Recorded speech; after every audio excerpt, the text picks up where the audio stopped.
भक्तजनों जय माता दी। बट सावित्री व्रत कथा। प्राचीन समय की बात है कि एक अश्वपति नाम के राजा थे। उनके कोई संतान नहीं थी। संतान प्राप्ति के लिए उन्होंने बहुत से उपाय किए, यज्ञ हवन इत्यादि किए। तब उन्हें एक अलौकिक कन्या की प्राप्ति हुई, जिसका नाम उन्होंने सावित्री रखा। कन्या दिन प्रतिदिन बड़ी होने लगी और विवाह के योग्य हो गई। तब राजा ने एक दिन सावित्री से कहा कि बेटी, अब तुम विवाह के योग्य हो गई हो। हम चाहते हैं कि तुम अपने लिए स्वयं अपने योग्य वर को ढूंढो। सावित्री पिता की आज्ञा मानकर मंत्रियों के साथ अपने लिए योग्य वर की खोज में निकल गई। तब वह वर ढूंढते हुए पृथ्वी पर तीर्थों में, जंगलों में, बस्तियों में अपने लिए वर ढूंढने लगी। तब उन्हें तपोवन में एक युवक मिला जो अपने अंधे माता पिता के साथ निवास करता था। सावित्री ने उसे ही अपना जीवन साथी चुना और महल में लौट आई। उस समय सावित्री के पिता राजा अश्वपति के साथ देवर्षि नारद जी भी बैठे हुए थे। पिता के पूछने पर सावित्री ने सब कुछ सच सच बता दिया और कहा कि जो युवक अपने अंधे माता पिता के साथ वन में निवास कर रहा है, जिसका नाम सत्यवान है, मैंने उसे ही अपना पति चुन लिया है। देवर्षि नारद जी यह बात सुनकर चौंक उठे और बोले कि सावित्री से वर के चुनाव में भूल हो गई है। तब राजा अश्वपति बोले कि देवर्षि, सत्यवान में कौन सा अवगुण है। तब देवर्षि नारद जी ने बताया कि सत्यवान के पिता तो शत्रुओं से हार गए हैं और वन में जीवन व्यतीत कर रहे हैं। बड़ी कमी है कि सत्यवान अल्प आयु है, जिसमें से उसकी आयु केवल 1 वर्ष शेष है।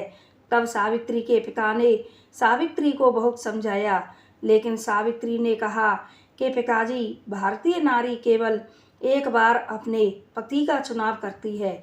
सावित्री की जिद के आगे उनके पिता की एक न चली और सावित्री तथा सत्यवान का विवाह खूब धूमधाम से संपन्न हो गया और सावित्री विदा होकर अपने पति के साथ अपने सास ससुर के पास पहुंच गई और रहने लगी। सावित्री अपने पति तथा सास ससुर की सेवा करने लगी और मन ही मन अपने इष्ट देव से अपने पति की लंबी आयु की प्रार्थना भी करने लगी।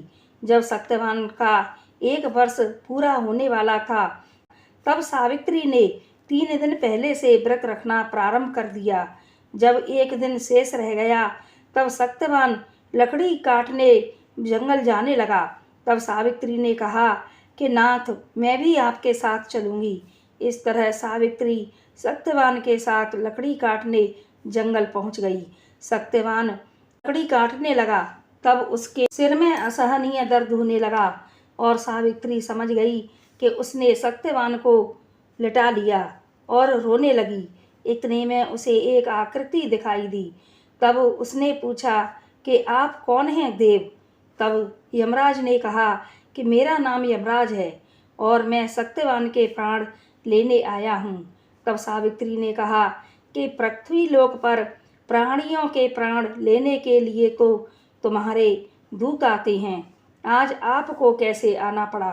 तब यमराज ने कहा कि सत्यवान परम पवित्र, चरित्रवान और हरि भक्त तथा धर्मात्मा है, इसलिए इसे मुझे ही लेने आना पड़ा। तब यमराज सत्यवान के प्राणों को लेकर के जाने लगे तो सावित्री भी पीछे पीछे चलने लगी।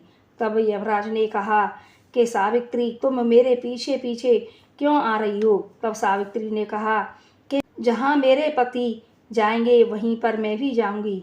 यमराज ने बहुत समझाया, पर सावित्री नहीं लौटी। तब यमराज ने उसकी पतिव्रता भक्ति को देखकर कहा कि सावित्री, तुम कोई वरदान मांग लो और लौट जाओ। यमराज के बहुत कहने पर सावित्री ने अपने अंधे सास ससुर की आंखें मांगी। तब यमराज ने कहा तथास्तु और आगे चलने लगे, लेकिन सावित्री नहीं लौटी, पीछे पीछे चलने लगी। तब यमराज ने कहा कि सावित्री लौट जाओ, पर सावित्री नहीं लौटी। तब यमराज ने कहा कि एक और वरदान मांग लो। तब सावित्री ने अपने सास ससुर का खोया हुआ राज्य वापस मांग लिया सावित्री फिर भी नहीं लौटी तो यमराज ने कहा कि अच्छा सावित्री, एक वरदान और मांग लो। तब सावित्री ने अपने पिता के लिए 100 पुत्र मांगे। तब यमराज ने कहा तथास्तु और कहा कि सावित्री तुम लौट जाओ। पर सावित्री फिर भी नहीं लौटी और पीछे पीछे चलने लगी। तब यमराज ने सावित्री को बहुत समझाया, सावित्री नहीं लौटी तो यमराज ने कहा कि सावित्री तुम अपने पति के प्राणों के अलावा कुछ भी वरदान मांग लो और लौट जाओ। तब सावित्री ने वरदान मांगा कि सत्यवान के द्वारा उसके 100 पुत्र हो जावे। तब यमराज ने कहा तथास्तु और आगे चलने लगे। लेकिन सावित्री फिर भी नहीं लौटी और पीछे पीछे चलने लगी। तब यमराज बोले कि सावित्री, मैंने तुम्हें इतने सारे मनोवांछित वरदान दे दिए, अब तुम लौट जाओ। तब सावित्री बोली कि प्रभु, आपने मुझे सत्यवान से 100 पुत्र होने का वरदान दिया है, तो बिना सत्यवान के मेरे 100 यशस्वी पुत्र कैसे होंगे। तब यमराज कुछ सोच में पड़ गए और बोले कि सावित्री, मैं तुम्हारे पतिव्रत धर्म से अत्यंत ही प्रसन्न हूँ और सत्यवान के प्राण छोड़ रहा हूँ और तुम्हें यह आशीर्वाद दे रहा हूँ कि तुम्हारी यह कहानी युगों युगों तक अमर रहेगी। सावित्री अब वहाँ पहुँची जहाँ वह सत्यवान को छोड़ आई थी। उसने देखा कि सत्यवान के प्राण लौट आए हैं।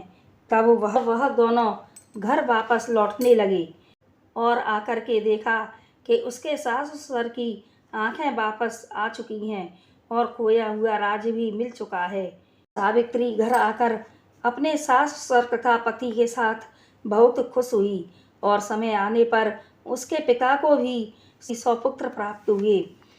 तो भक्तजनों, यह वट सावित्री की कथा सुनने और व्रत करने से सुहागिन स्त्रियों के जीवन से के समस्त दुख दूर होकर उनके पति को दीर्घ आयु प्राप्त होती है। बोलो वट सावित्री की जय। तो भक्तजनों, यह थी वट सावित्री की कहानी। अगर आप सभी को पसंद आए, हमारे चैनल को लाइक, शेयर और सब्सक्राइब करें। जय माता दी।